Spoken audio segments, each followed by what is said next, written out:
지금 증시의 하락 전망, 즉 비관론이 2022년 이후로 가장 높은 수준으로 치솟고 있습니다. 이게 이제 개인 투자자분들의 심리가 급격히 냉각되고 있고 비관론이 급증하고 있는 건데요. 저는 이제 요럴 때 한 번씩 역발상 기회라고 말씀을 드리는데 같이 한번 얘기를 나눠보면 좋을 것 같아서 가져왔습니다. 자, 일단 한 주 정리하면서 얘기해 보려고 하는데요.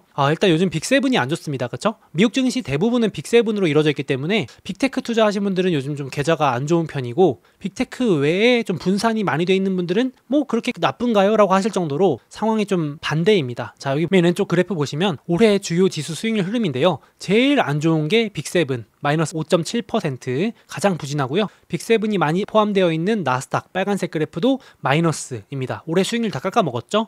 플러스로 가다가 마이너스 되고, 물론 이제 금요일날 반등을 하긴 했는데 저는 주간 기준으로 말씀을 드립니다. 그래서 맨 위에 하늘색 그래프가요, S&P 493, 이게 빅7을 제외한 지수인데 오히려 플러스 4.9%로 강세죠. 그래서 요즘 빅테크는 막 내리꽂고, 뭐 예를 들어서 팔란티어 이런 주식들, 기술주, 중소형주들 지금 분위기 안 좋은데 오히려 약간 다른 주들, 심지어 뒤에서 말씀드릴 거지만 버크셔 해서웨이 이런 주식은 신고가를 뚫기도 했습니다. 그래서 나머지 주식들은 오히려 이제 좀 반등하는 강세인 모습을 보이고 있는데, 그래도 우리가 많이 관심 갖고 있는 빅7은 주간 수익률 보시면 다 빨간색입니다. 그리고 올해 수익률 메타 빼고 다 빨간색입니다. 안 좋다는 거죠. 마이너스입니다. 고점 대비로도 대부분 10% 이상 빠져 있고요. 그래서 조정장이 좀 이어지고 있고, 무엇보다도 두 가지 큰 이슈가 있었죠. 일단 첫 번째, AI 쪽에 좀 투자 심리가 안 좋아지는 우려성 기사가 나왔었고, 또 관세 이슈도 계속되고 있습니다. 하나씩 제가 말씀드려 볼 건데요. 먼저 1번, AI 공급 과잉 우려가 나왔었습니다. 이 월가 보고서가 하나 나왔는데요. 이제 이런 겁니다. 쉽게 말해서 우리 계속 AI 끝물 아니냐 뭐 이런 걱정을 하고 있는 찰나에 또 이제 한 월가 보고서에서, 야, 이거 마이크로소프트랑 메타가 데이터 센터 이제 투자 어마어마하게 한다고 하더니 슬슬 계획을 좀 변경하는 것 같다. 데이터 센터 짓던 거를 좀 계획을 연기하거나 축소하거나 임대 내려고 했던 거를 계획을 좀 줄이고 있는 것 같다. 이러니까 당연히 야, 이거 AI 너무 버블이었던 거 아닌가? 이런 우려가 커지는 거죠. 그래서 그런 것들 때문에 AI 관련주들이 조정 핑계를 맞았습니다. 그래서 1차는 1월 말 2월 초에 딥시크였고, 이번 2차 쇼크는 2월 말 데이터 센터 공급 과잉 우려 쇼크가 되겠죠. 그래서 약간 투자 심리가 좀 꺾였습니다. AI 인프라주들이 많이 빠져 있어요. 뒤에서 보여드릴게요. 그래서 물론 이제 마이크로소프트가 최근에 가장 투자 심리가 안 좋고, 빅테크 중에서 테슬라 제외하고는 좀 우려가 많이 끼고 있는데,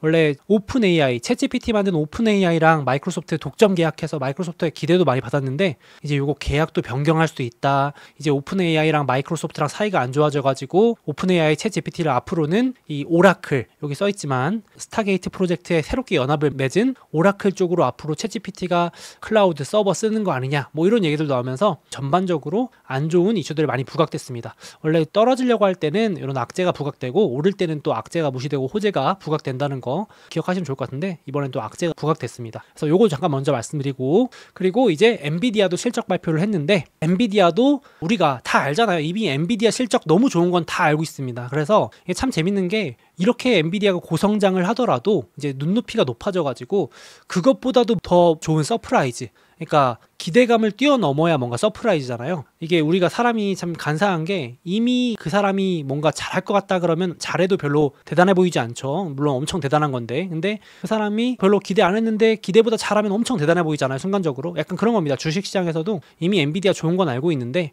그거보다도 좋게 실적이 나오지 않았다는 이유로 좀 이제 서프라이즈는 없었다 해가지고, 이제 성장세가 이번에 이제 빅7 전부 다 이제 둔화입니다. 빅7 좋은 거 누가 모르나요? 근데 이제 아무래도 시장이 그 부분에 대해서 이제 알고 있다 보니까 서프라이즈가 없다는 이유로 실적 전망치도 이렇게 노란색 그래프 엔비디아도 내려가고, 이제 조정 핑계를 대는 거죠. M7, 빅7도 내려가고, 실적 전망 하향치. 그래서 다음 실적 시즌이 4월이거든요. 이제 1월 실적 시즌 끝났고 1, 2월 끝났고 4, 5월에 실적 시즌 또 시작하는데, 그때까지 이제 빅7이 조금 성장 동력을 잃었죠. 좀 재미가 없죠 지금, 그쵸? 빅7 투자하시는 분들이 기사도 웬만큼 새로운 기사 나와도 별로 새롭지도 않잖아요, 그쵸? 예를 들어서 챗GPT 4.5 나왔다, 이제 기사도 안 나오더라고요, 거의 잘. 이제 관심도 없으신 거죠. 뭐 그런 식으로 이미 이제 우리가 데이터 센터, AI 이런 거 2년 동안 지겹게 봐가지고 투자자분들도 별로 놀랍지도 않은 겁니다. 눈높이가 높아지신 거죠. 그래서 뭔가 새로운 성장 동력 혹은 서프라이즈가 나오기 전까지는 애매한 구간에 들어가가지고 주가도 또 그 틈에 조금 부진한 것 같습니다. 그래서 4월 실적 시즌 전까지는 애매한 구간이고 박스권일 가능성이 있고, 엔비디아도 제가 카페에 올려놨지만 워낙 좋은 기업이고 여전히 성장률이 대단하지만 월가는 이렇게 성장률 그래프가 올라가길 바라는데 성장률도 내려가고 영업 마진도 내려가다 보니까 이런 걸 핑계 대고 있다. 이렇게 단기적으로 보시면 되겠습니다. 단기적으로 엔비디아가 성장을 막 치고 나가던 회사였는데 조금 이제 챗GPT 나오고 22년부터 2년 넘게 달렸으니까 좀 쉬어갈 때가 된 거죠. 그래서 약간 박스권 흐름이 되고 있겠습니다. 그래서 엔비디아도 그렇게 서프라이즈 없었기 때문에 이제 결국은 실망감에 여기 제가 AI 인프라주 간만에 업데이트 가져왔는데 많이 빠졌습니다. 여러분들 잘 나가던 AI 인프라주 작년 주도주들입니다. 근데 올해 진짜 고점 대비 많이 빠지고 있거든요. 원전주들 AI 데이터 센터에 필요한 전력을 공급하는 차세대 원전 SMR 소형 원전주들도 고점 대비 반토막 나 있고요. 데이터 센터에 들어가는 열 식혀주는 냉각 솔루션을 제공하는 버티브 이런 회사들도 거의 40% 빠져 있고, 반도체 장비들도 30-40%, 전력 원전, 비스트라, 컨스텔레이션 에너지 이런 애들은 작년 1, 2, 3등 안에 들던 주도주였습니다. 고점 대비 30%, 20% 넘게 빠져 있고요. 엔비디아도 20% 가까이 빠져 있고, TSMC, 브로드컴 다 20% 넘게 빠져 있고 지금 난리가 났습니다. 그러니까 이제 개인 투자자분들이 좋아하는 주식들이거든요. 특히나 물론 기관들도 많이 샀던 주식이지만, 이러니까 이렇게 지금 시장은 10%도 안 빠졌는데 무슨 공포고 뭐 이러냐 이러실 수 있는데, 이런 것들 많이 들고 계신 분들은 지금 공포가 맞죠. 이제 슬슬 공포죠. 그렇죠? 그리고 팔란티어 같은 주식도 주간으로만 16% 추가로 빠지면서 고점 대비 30% 넘게 빠졌습니다. 그러니까 이제 주도주들이나 잘 나가던 주식들이 조정을 많이 받았다 보시면 될 것 같아요. 그리고 이제 제가 카페에 주기적으로 올리고 유튜브에도 한 번씩 보여드리는데, 제가 우량주들 한 시가총액 1등부터 100등 사이에 있는 우량주들 중에서 많이 빠진 것들 한 번씩 제가 리스트 업데이트 해드리는데, 공교롭게도 지금 노란색 음영 친 것들이 다 기술주들입니다. 기술주들이 지금 많이 빠져가지고 고점 대비 하락률, 최고점에서 얼마나 하락했는지 순서대로 나열한 건데, 테슬라 40% 빠져있죠. 팔란티어 32% 빠져있죠. 브로드컴 21%, 엔비디아, 알파벳, 마이크로소프트 이런 식으로 지금 많이 빠져 있는 건 사실입니다. 그래서 빅테크가 고점 대비 15%, 20% 빠지는 거는 자주 오는 일은 아닙니다. 여러분들 이렇게 우량한 주식들이 많이 빠지는 거는 이유 불문하고, 나중에 또 지나고 보면은 그때 빠졌을 때 살 거리라는 생각을 하시거든요. 그래서 한번 또 같이 좀 관심 있게 보시면 좋을 것 같고, 지금 그래서 이런 상황이다 보니까 제가 앞서 서두에 말씀드렸던 것처럼 작년 8월 초 블랙 먼데이 사건이 있었습니다. 일본이 금리 인상을 갑자기 할지도 모른다면서 막 갑자기 엔캐리 트레이드 뭐 이런 어려운 용어들이 나오면서 시장이 공포, 글로벌 시장들이 내리꽂았다가 반등하는 일이 있었는데, 그때 이후로 최악의 공포 구간입니다. 자, 그래서 2024년 8월이 요때 내리꽂았었죠. 심리적으로. 요게 이제 내리꽂는다는 거는 시장 참여자들 심리가 급격히 냉각됐다는 거고, 이렇게 올라갈수록 시장이 탐욕, 환희 구간에 들어간다고 볼 수 있는데, 지금 여기 숫자가 지난주 바닥일 때가 18까지 내려왔다가 지금 아마 제가 영상을 찍고 있는 시점에 20 정도 왔다 갔다 하는 것 같습니다. 주말 사이에. 그래서 25 아래면 극단적 공포로 정의를 해요. 그리고 25에서 50 사이는 공포, 중립, 그리고 이제 50 넘어가면 탐욕, 그리고 75 넘어가면 극단적 탐욕, 패닉 바잉, 환희, 여기죠. 주식을 살까 말까가 아니라 지금이라도 빚내서 투자될까요? 이런 상황이 이제 가즈아 이런 난리 나는 구간인데, 지금은 이렇게 패닉셀 구간에 들어와 있는 겁니다. 이제 손절하고 레버리지 녹아서 계좌 박살 나고 막 이런 구간입니다. 지금. 그래서 여기인데 자주 오지 않아요. 이게 제가 봐도 24년 8월 이후에 벌써 몇 개월이죠. 거의 한 반년 만에 보여드리는 차트입니다. 그러니까 제가 이제 이렇게 극단적 공포가 왔을 때마다 한 번씩 보여드리는데, 공교롭게도 이거 뭐 제가 만든 지표가 아니라 누구나 보실 수 있는 공포 탐욕 지수라고 검색하시면 되는 건데, 이것만 가지고도 생각보다 제가 이거 심리 지표가 투자를 판단하는데 나쁘지 않은 지표다 말씀을 항상 드리고 있어요. 어렵게 투자하는 것보다도 남들이 공포일 때 오히려 분할 매수 하셔가지고 탐욕과 환희에 가득 찼을 때 분할 매도하시는, 이게 되게 말로는 쉬운데 실천하기가 쉽지 않거든요. 저부터도 쉽지 않고. 근데 지금 그런 상황이다 말씀드리고 싶습니다. 그래서 지금 20 이하를 저는 추천드리는데, 20 이하로는 정말 오랜만에 온 숫자입니다. 24년 8월 잠깐 찍고 올라갔을 때 이후에 다음인데, 25 밑으로도 오는 케이스가 6개월, 1년에 한 번 올까 말까 합니다. 그래서 제가 방금 지금 여기 동그라미 4개 쳐놨죠. 25 아래 내려온 동그라미 4개가 24년 4월, 24년 8월, 25년 1월, 25년 3월인데 요거 그대로 주가 그래프에 표시해 보겠습니다. 자, 여기입니다. 그래서 단기 조정이 올 때마다 여기 공포가 있었을 때마다 사실은 분할 매수를 하시면은 크게 나쁘지 않더라 요겁니다. 물론 이것만 가지고 정확히 바닥과 저점을 맞춘다 그거는 욕심인데 그래도 나쁘지 않더라, 이게 확률상 나쁘지 않더라 이겁니다. 그래서 24년 4월에 무슨 일이 있었는지 기억하실까요? 기억도 못 하시는 분들 대다수일 겁니다. 뭐 이때 이제 은행 위기 뭐 이런 얘기 터지고 24년 4월 24년 8월도 아마 제가 무슨 일이 있었는지 기억하시나요? 라고 블랙먼데이 말 안 했으면 모르시는 분들도 있을 겁니다. 주식 이때 하셨던 분들조차도. 이게 제가 늘 말씀드리지만 지나고 나면 불과 3개월 4개월 전에 있었던 일도 무슨 일인지 모르십니다. 그러니까 이게 지금도 뭐 관세, AI 공포 이러는데 한 제가 3개월 뒤에 이 차트 또 보여드리면은 3개월 전에 무슨 일이 있었죠? 이렇게 아마 생각하실 거예요. 신기합니다. 저도 신기해요. 이게 참 그렇습니다. 이게 그때는 막 엄청 무서운데 지나고 나면 이렇게 또 기회입니다. 그래서 제가 뭐 지금이 바닥이다 이런 말씀 드리는 게 아니고 생각보다 이 심리 지표가 타이밍 잡는데 나쁘지 않은 꽤 괜찮은 지표 중에 하나라서 참고해 보셔도 나쁘지 않습니다. 저는 이제 이렇게 늘 말씀드리는데 외신들이나 뉴스에서 계속 공포감을 줘가지고 주가 떨어뜨리면 우리같이 개인 투자자들은 잘 모르고 겁에 질려가지고 값싸게 우량 자산을 팔게 되죠. 팔 수밖에 없게 만들잖아요. 공포를 주잖아요. 이제 침체 시작이다. 트럼프가 침체를 만들어서 쇼크를 줄 거다. 머스크 때문에 이제 실업자가 급증해가지고 박살이 날 거다. 뭐 이유야 만들면 많잖아요. 이제 미국도 경제 둔화 들어간다. 늘 많죠. 이런 공포를 주는 것들은. 그래서 이제 우리 개인들이 팔게 만드는 거죠. 헐값에. 그리고 이제 또 막 호재를 띄우면서 갑자기 또 반등시키고 그래서 이제 후회하게 만들고 나중에 투자하시다 보면요 농락당하는 느낌이 들어요. 약간 뉴스 보다 보면은 아 얘네들이 나를 완전 갖고 노네, 내 계좌를 들여다보는 것처럼 내가 저점에 팔면 반등하고 내가 사면 또 고점에서 또 떨어뜨리고 장난치는 것 같습니다. 그래서 이성적으로 의도적으로 좀 이렇게 역발상을 하려고 노력하는 것도 필요하고 자꾸 이제 한번 연습해 보는 것도 필요하지 않나 싶어서 이제 메모해놨습니다. 같이 한번 또 의견 나눠주시면 좋을 것 같아요. 자, 일단 지금 시장은 공포를 느끼고 있다. 겁을 많이 주고 있는 상황이다. 이렇게 보시면 될 것 같고 그리고 제가 이제 이게 쉽게 보는 지표로는 공포 탐욕 지수 말씀드렸는데 이건 누구나 보실 수 있는 거고 저는 하나 더 요거를 보는데요. 저는 이제 요걸 좀 더 투자할 때 참고를 해서 강조드리는데 요게 이제 긍정비관 지수라 그래서 한 번씩 보여드리는 겁니다. 개인 투자자들한테 매주 설문조사 해가지고 증시가 향후 6개월 동안 오를 것 같습니까? 내릴 것 같습니까? 설문을 하는데 이게 아주 또 저점 잡는데 되게 유용합니다. 그래서 제가 이거 강조드리는 건데 지금 한번 보시면요.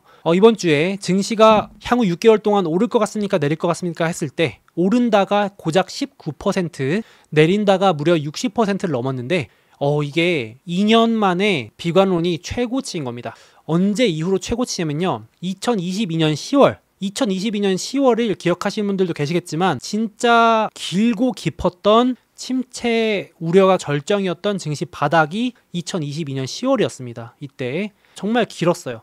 2022년 1월부터 10개월 증시가 내리꽂았거든요. 그래서 이때 저랑 이제 유튜브 라이브 하시는 분들도 다 이제 떠나시고 저도 이제 매주 라이브 하는 게 막 고통스럽고 방송 진짜 너무 하기 싫다. 왜냐면은 계속 빠지니까 할 말이 없는 거예요. 매번 빠져요. 2022년 1월부터 러우 전쟁 터지고 쭉 10개월 내내 빠지는데 그 처음에는 이제 여러분들 좀 싸졌으니까 같이 분할 매수 해볼까 하는데 다들 아 좋아요 분할 매수 좋죠 하다가 한 6개월째 빠지니까 너나 사라 돈이 없다 맨날 사라 그런다.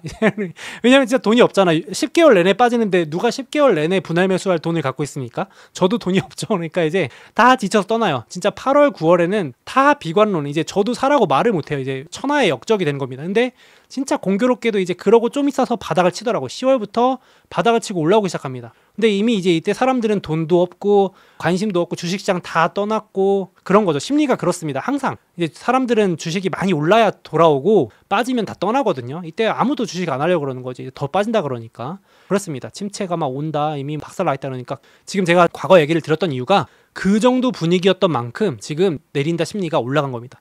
길 가는 사람 10명 중에 6명이 주식시장 6개월 동안 떨어지죠. 지금 트럼프가 관세 전쟁을 붙였는데 주식을 왜 합니까? 지금은 당장 예금 적금으로 안전자산으로 넣어놓으셔야죠. 이렇게 말하는 겁니다. 이제 좀 있으면 이게 더 올라가거나 이게 길어지잖아요. 그럼 주식하는 사람 이상한 사람이 되는 거예요. 맨날 그렇습니다. 이게 돌고 돌거든요. 그러니까 이제 돈 벌기가 참 어려운 거죠. 이게 주식으로 돈 버는 게 역발상에 필요한 일이니까 남들이 다 위험하다 할 때 이렇게 하면 안 된다고 할 때 해야 좀 더 돈 벌고 이런 거니까 그런 상황입니다. 제가 그래서 지금 투자한다는 건 아닌데 적어도 이제 저는 이런 시점 시점이 오면 되게 오히려 설렙니다. 다들 내린다 그러니까 오히려 저는 이제 이럴 때 기분이 오히려 좋은 게 막 더 공포를 막 느끼면 헐값에 좋은 주식들을 살 수 있으니까 오히려 공포가 가득할 때가 오히려 마음이 편합니다. 투자자 입장에서는 차라리. 그래서 지금 평균 내린다가 30 정도 나와야 되는데 60이 나왔다는 거, 2년 최고치라는 거, 2022년 10월 이후 이렇게 높았던 적이 없다는 거, 오른다 비중 내려가는 거 보이시죠? 초록색 그래프 꺾이는 거 보이시죠? 그렇습니다. 그래서 요거를 이제 제가 그래프로 더 보기 좋게 만든 건데, 초록색이 위로 올라갈수록 이제 사람들이 낙관론인 거고 밑으로 내리 꽂을수록 비관론인 겁니다. 그래서 2022년 심리가 얼마나 안 좋았는지 아시겠죠? 2022년 1월부터 공포가 커지기 시작하면서 거의 1년 내내 심리가 안 좋았습니다.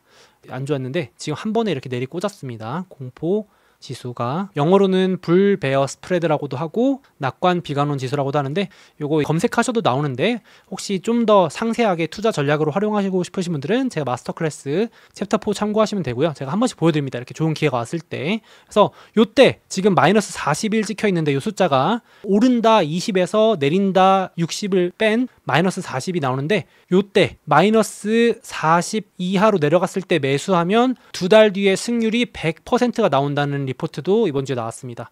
저랑 비슷한 뷰를 가지신 분인 것 같아요. 그러니까 다시 말씀드리지만 이때 사면 당장 오른다가 아니고 이때부터 분할 매수 들어가면은 딱 한두 달 정도 그냥 계좌 닫아놓고 기다리면은 다시 올라있을 플러스 계좌가 찍혀있을 확률이 거의 100%에 수렴한다입니다. 100%라고 함부로 말하면 안 되겠지만 통계가 그렇게 나와 있습니다.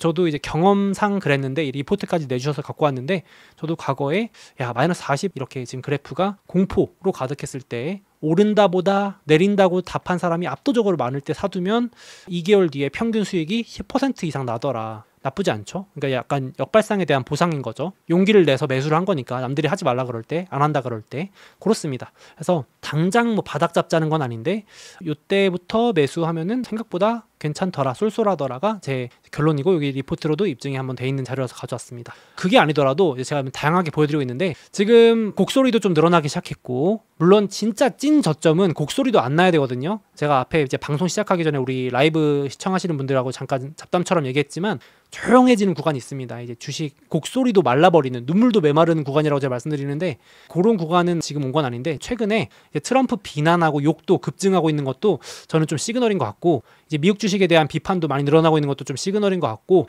여기도 보시면 이제 재밌어서 가져왔는데, 미국 주식 하람에 이 땡땡들아 욕을 쓰는 겁니다. 니들이 살아 했잖아, 니들이 칼 들고 협박했잖아 어디까지 떨어지냐고 이제 답답함에 토로하신 거죠, 이제. 그렇죠? 근데 지금은 이제 이렇게 농담처럼 하지만 진짜 폭락하잖아요. 그러면 이런 농담 글도 안 올라옵니다. 주식 커뮤니티 게시판 글이 안 올라와요. 조용합니다. 글을 쓸 농담할 분위기도 안 나요. 제가 이렇게 웃으면서 말할 분위기도 안 납니다. 진짜 찐 급락장은, 맞죠?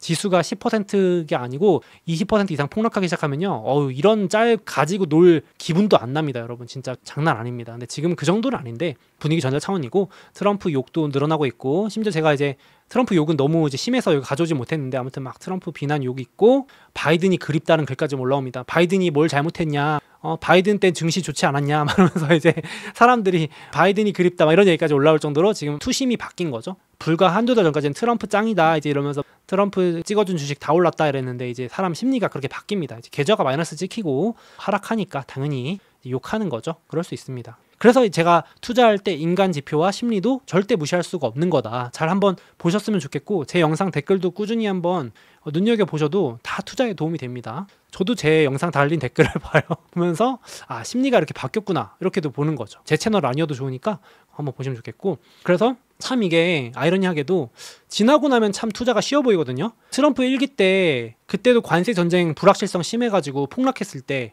그때 샀으면 돈 벌었죠 라고는 지금은 말할 수 있는데, 막상 그때로 또 돌아가면 쉽지 않은 게 현실이거든요. 이거 보시면요, 1기 때 그렇게 공포를 겪어서 불확실성 지수가 올라갔는데 2기 때도 또 올라갑니다. 그러니까 저는 당연히 2기는 우리가 겪어봤으니까 괜찮겠지라고 말씀드렸는데, 결국 주식시장도 또 흔들리고, 또 이제 이러는 거죠, 사람들이. 1기랑은 달라요. 맨날 그러잖아요. 이번엔 다르다. 트럼프 1기 때는 뭐 금리도 낮았고 경제도 튼튼했습니다. 근데 지금은 금리도 높고 경제도 위험하고 상황이 다르잖아요. 이렇게 말씀하시잖아요. 항상 그렇거든요. 세상에 완벽하게 똑같은 상황은 없잖아요. 그러니까 이제 피터 린치의 말을 빌리자면은 새로 닥친 위기는 항상 이전 위기보다 더 심각해 보인다. 아유, 지금 트럼프 1기 때보다 훨씬 무서운 상황이고 위험합니다. 각지의 전쟁들이 막 터질고 위험해요. 까딱하면 대폭락입니다. 대공황입니다. 이러는데 1기 때도 그랬던 거죠. 제 기억에는 1기 때도 정말 무서웠거든요. 그때도 이번엔 달라요. 이번엔 진짜 끝입니다. 트럼프랑 시진핑이랑 싸우는 거 이거 전쟁 각입니다. 대만 터지고요. 난리 납니다. 그때도 그랬어요. 똑같습니다.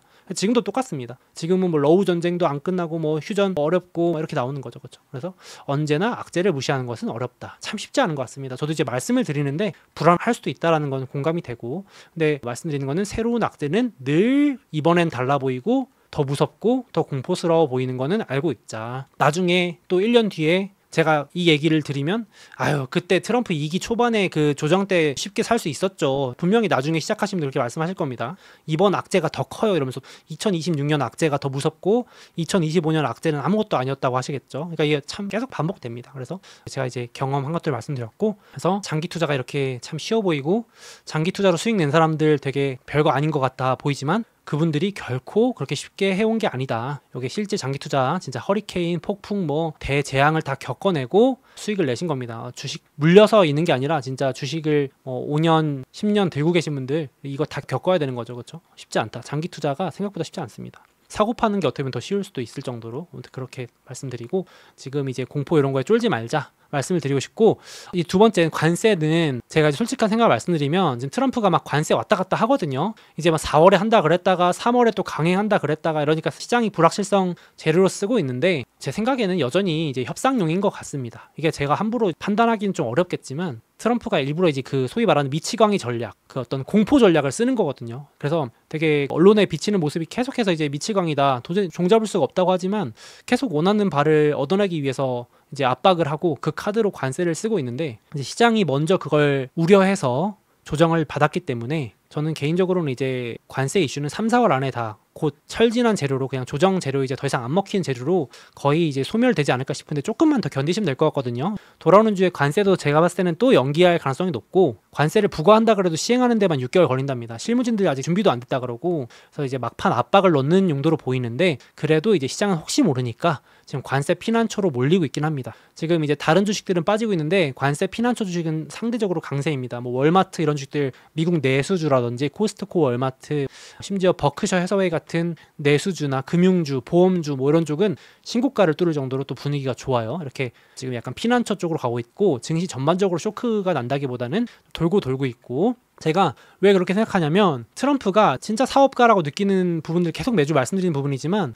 이번에 멕시코랑 캐나다 당장 다음 주에 관세 때린다고 하니까, 3월 달에 관세 강행한다고 하니까 멕시코가 그동안 40년 동안 안 넘겨주던, 미국이 그렇게 내놓으라고 했던 마약왕, 영화에서만 보던 거 있잖아요. 이렇게 미국 영화나 미드 보면은 범죄와의 전쟁 막 이런 거 하면서 마약 카르텔 소탕하고 이런 거 재밌게 저도 보고 하는데, 멕시코에서 그동안 미국이 40년 동안 쫓던 마약왕을 이제서야 내놓습니다. 마약왕과 몇백억 현상수배에 걸려있던 마약왕, 마약 범죄자 미국으로 넘겨줍니다.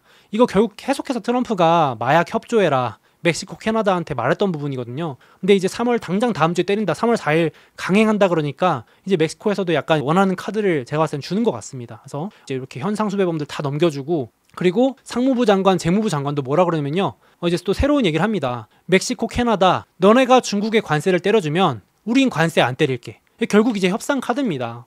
재무부 장관도 캐나다나 멕시코뿐만 아니라 다른 나라들도 각종 보조금이나 부가가치세 이런 것들을 통한 불공정 관행이라는 걸 고치면 관세 내려갈 거다, 계속 원하는 바를 말하고 있습니다. 재무부 장관이 또다시 상호 관세, 너네들 다른 무역국들이 내려주면, 우리한테 부과하는 거 내려주면 우리도 내릴게, 우리도 굳이 올릴 필요 없지, 더 구체적으로 나오고 있죠. 막판 협상을 앞두고 실무진들은 결국 재무부, 상무부 장관이기 때문에 이 사람들이 말하는 게 어떻게 보면 진짜 진심일 수 있는데, 계속 이렇게 원하는 바를 말합니다. 이제 트럼프가 앞에서 계속 세게 때리고요, 이제 뒤에서 얘기를 들어보면은 이렇게 얘기를 하는 겁니다.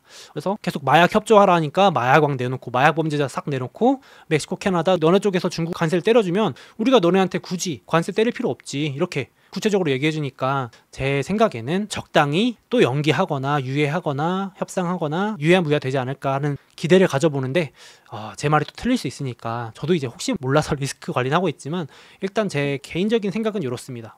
또 다른 근거로 이번에 영국 총리와 또 정상회담을 했는데 이번엔 뭐라 그러면요, 영국과는 관세 안 매기겠다. 이거 보세요. 무조건 뭐 무자비하게 뭐 미치광이처럼 트럼프가 관세를 매기는 사람인 것처럼 이제 언론이나 묘사를 해보지만 자세히 뜯으면은 이제 영국이 원하는 걸 주니까 새롭게 아예 미국하고 무역협정을 짜기로 했거든요. 그러니까 이제 트럼프가 직접 말한 겁니다. 영국하고 새롭게 무역협정을 체결하면 굳이 관세를 매길 필요가 없다. 왜냐면 영국이 원하는 걸 줄 거기 때문에 우리도 뭐 굳이 할 거 없다. 이렇게 되면 이제 벌써 협상 카드가 보여진 거잖아요. 그래서 제 생각에는 이런 것 너무 많은 근거들이 이제 트럼프는 그냥 사업가 관점에서 보시면 당연히 뭐 이제 반대쪽 입장에서는 곤란스럽고 당혹스러운 비즈니스맨이겠지만 진짜 앞뒤가 없고 무논리로 하는 그런 대통령은 아니지 않나라고 생각합니다. 뭐 제가 편을 들거나 하는 게 아니라 객관적으로 보려고 노력을 하거든요. 저도 투자자 입장에서 이제 감정을 넣으면 안 되니까 개인적으로 그렇게 보고 있습니다. 그리고 이런 것도 있잖아요. 보시면은 이번 주에 논란이 됐던 사건이죠. 또다시 완전 비즈니스맨이다. 정말 그 언론에서는 뭐 장사꾼이라고까지 표현을 하던데 뭐 사실이죠. 이제 영주권 미국에 와서 살고 싶으면 영주권 탐나면 500만 불 내라. 500만 불 내면 누구든 와서 살게 해주겠다. 그래서 기존의 투자 이민 프로그램 이런 게 복잡하니까 기존 투자 이민은 미국에 가가지고요 막 직원도 고용해야 되고 얼마 이상 뭐 매출 내야 되고 그 심사도 받아야 되고 이래야 됐거든요. 야 근데 그렇게 그냥 하지 말고 복잡하게 하지 말고 그냥 돈 있는 사람 와서 그냥 이거 사. 골드카드 한 장당 500만 불인데 7, 80억 정도 하는데 이거 사. 그러면 우리가 이거 너네들이 준 돈 정부에 직접 국가 부채 상환 용도로 활용할게. 그냥 이제 완전 어떻게 보면 되게 옛날에 무역상 같은 느낌이죠. 무역상, 상인, 비즈니스맨 같은 느낌입니다. 대통령이 이러니까 조금 어떻게 보면 이해가 안 되고 기존 관점에서는 좀 달라 보이실 수 있는데 그냥 사업가로 생각하면은 그냥 원하는 거 계속 말하고 돈 벌고 싶어 하고 약간 이런 느낌입니다. 그렇죠? 미국 정부의 돈이 되게끔 하는 기조를 유지하고 있습니다. 뭐 트럼프는 이제 이거 대흥행할 거다. 그래서 뭐 20만 장만 팔아도 1조 달러 바로 그냥 정부 부채 삭감이다 그러면서 계속 그러는데 이제 뭐 언론에서는 정부 부채 그거 뭐 트럼프가 혼자 기대만 큰 거다 하는데 이제 가야겠죠. 이제 그래서 저는 이제 이 흥행 여부를 말하고자 하는 게 아니고 트럼프가 이제 사업가적인 기질을 계속해 보여주고 있다. 보여드리고 싶어서 가져왔고 그래서 지금 이제 시장 우려가 지금 관세 불확실성 이런 것들이 있는데 개인적으로는 트럼프가 1기 때도 미치광이 전략으로 저를 공포에 빠뜨렸지만 제가 그때 1기 때 다짐을 하고 써놓은 게 다시는 공포에 쫄지 말자였거든요. 그래서 좀 이렇게 말씀드리는 부분도 있는데 제 말은 참고만 하시고 또 모르죠. 또 모릅니다. 또 모르는데 제가 1기 때 너무 쫄아서 주식을 팔았던 게 너무 후회가 됩니다. 여러분들 제가 2018, 19년에 미국 증시 잘하고 있다가 트럼프가 막 중국 때리기 시작하니까 애플도 빠지고 뭐 빅테크 난리 났었거든요. 그때 제가 쫄아서 팔았던 게 지금도 후회가 됩니다. 두고두고 더 샀어야 되는데 그래서 개인적인 약간 감정이 들어갈 수 있는데 이번엔 쫄아서 팔지 말자 약간 이런 게 있습니다. 뭐 개인적인 경험담입니다만 그리고 조용히 뒤에서는 트럼프가 어쨌든 원하는 의도대로인지는 모르겠지만 취임하고 금리 계속 내려가고 있고요. 시장 금리 내려가고 있는 건 유동성 측면에서 좋은 거고 물론 이게 너무 많이 내려가면 이제 경기 침체 우려 반영인데 아직 침체는 솔직히 조금 너무 과장된 공포 같고요. 제 생각에는 트럼프가 계속해서 유가도 내리려고 하고 있는데 의도대로 내려가고 있습니다. 유가가 내려가면 물가가 잡히는데 아주 수월해지고 그러면 언론에서 공포를 주는 스태그플레이션이라든지 인플레이션 공포는 사라지는 건데 계속 헤드라인에 제가 봤을 때 뭐 트럼프 관세 때문에 인플레이션이 온다 그러는데 유가가 이렇게 내려가면은 인플레이션이 오기는 쉽지 않을 것 같습니다. 제 생각에는 그건 좀 언론이 계속 겁을 주는 것 같고 그래서 오히려 이제 유가 내려가고 물가 내려가면 금리도 잡히고 연준에서도 금리 인하할 명분이 생기고 트럼프가 계속해서 노리는 거죠. 저금리론자이기 때문에 트럼프는 그래서 열심히 저렇게 정부 지출 축소 부채 감축하려고 하는 거니까 이렇게 긍정적인 면도 있고 지금 시장이 부각하지 않고 있지만 트럼프가 계속 감세 역사상 최대 규모 감세로 투자 활성화해가지고 지금 미국 기업들 실적 올려주려고 노력하고 있기 때문에 지금 악재가 거치고 나면 호재로 또 이 증시가 탈바꿈하면서 반등을 또 노려보지 않을까 싶습니다. 개인적으로는. 그래서 오늘은 작년 8월 이후에 최악의 공포 구간에 들어와서 한번 말씀드렸는데 보통 이럴 때는 저점일지 몰라도 분할 매수해두면 크게 후회는 없었다. 이렇게 말씀드릴게요. 역대급 비관론일 때 나중에 또 몇 달 뒤에 한번 이것도 보여드리도록 하겠습니다. 그래서 제가 이제 이럴 때 자주 오지 않습니다. 1년에 한두 번 온다고 말씀드렸는데 나스닥 이런 것들 지금 10%도 안 빠졌지만 혹시나 빠지거나 하면은 이제 분할 매수 하기 좋죠. 빅7, 빅테크들 많이 빠져 있습니다. 그래서 빅테크가 10% 이상 빠지는 것도 그렇게 많지 않습니다. 1년에 한두 번 정도. 그래서 우량 자산, 우량 지수니까 분할 매수도 나쁘지 않고 현금이 없습니다. 자꾸 현금이 없는데 사라 그러세요 하시는 분들은 제가 말씀드리는 거 버티면 된다. 무서워서 팔고 도망갈 필요까지는 없을 것 같다라고 말씀드리고 싶습니다. 조심스럽게. 그래서 절세 계좌 활용하시는 분들도 제가 요거 카페에 올려놨습니다. 이미 운용 규모 규모 순으로 가장 우리나라 국내에서 상장돼 있으면서 운영 규모가 큰 순서대로 넣어놔서 여기서 골라서 취향 따라서 고르시면 되겠습니다. 이제 S&P 500 나스닥이나 뭐 반도체나 탑10이나 빅테크 이런 것들 있습니다. 더 많은 자료들은 제가 네이버 카페 소목 라운지에 올려놨으니까 보시면 될 것 같고, 우량주 고점 대비 하락률도 계속 이렇게 조정장이나 많이 빠졌을 때 계속 업데이트 드립니다. 인프라 주식들도 넣어놨습니다. 그래서 마침 공교롭게도 지금 이제 가장 증시가 상반기 중에 부진한 구간을 지나가고 있습니다. 제가 조금만 더 견디면 된다고 말씀드리는 게 길어봐야 3월 중순이거든요. 그래가지고 보통 증시가 한 3월 초중순 딱 관세 지금 이슈 있을 때죠.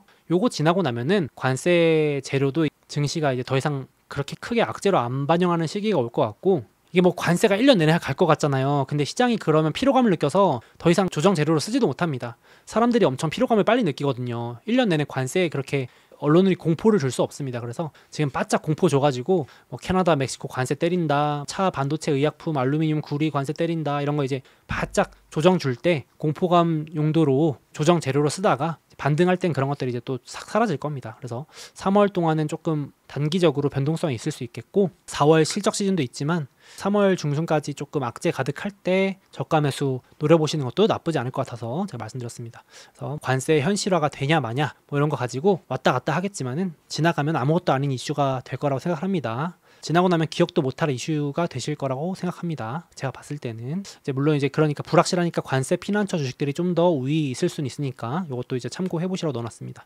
그래서 올해 계속 제가 보여드리지만 강세장 3년 차는 원래 트럼프 때문만이 아니고 약간 사이클상으로도 수익률이 그렇게 크게 좋지 않은 해인데, 마침 또 증시도 좀 부진한 부분이 있는데 리스크 관리는 같이 꼭 하시면서 투자하시면 좋겠습니다. 제가 계속 말씀드리죠. 올해 같은 해는 레버리지 쓰면은 위험하다고 계속 강조를 드리고 있습니다. 투자 오래오래 같이 하려면 리스크 관리는 꼭 해가시면서 하는 게 좋을 것 같습니다. 자, 그래서 한 주 정리해봤고요. 돌아오는 주는 여러 가지 이슈들이 있는데 제가 봤을 때는 이제 실업률이 가장 메인이 될 것 같아요. 지금 시장에서 이제 머스크의 도지, 정부 효율부가 막 사람을 자른다 그래서 이제 실업률이 급등할 수 있다 이런 우려까지도 하는데, 이제 요거 가지고 시장에 또 조정 핑계를 댈 수 있을 것 같고, 고용 보고서, 그 외에는 중국이 이제 부양책 발표하는 회의, 그리고 유럽, EU에서 이제 긴급 정상회의, 우크라이나, 러시아 휴전하는 거, 종전하는 거 관련해서 이제 모여서 협상하는 거, 이런 것들이 있고, 그 외에는 크게 이슈는 없을 것 같습니다.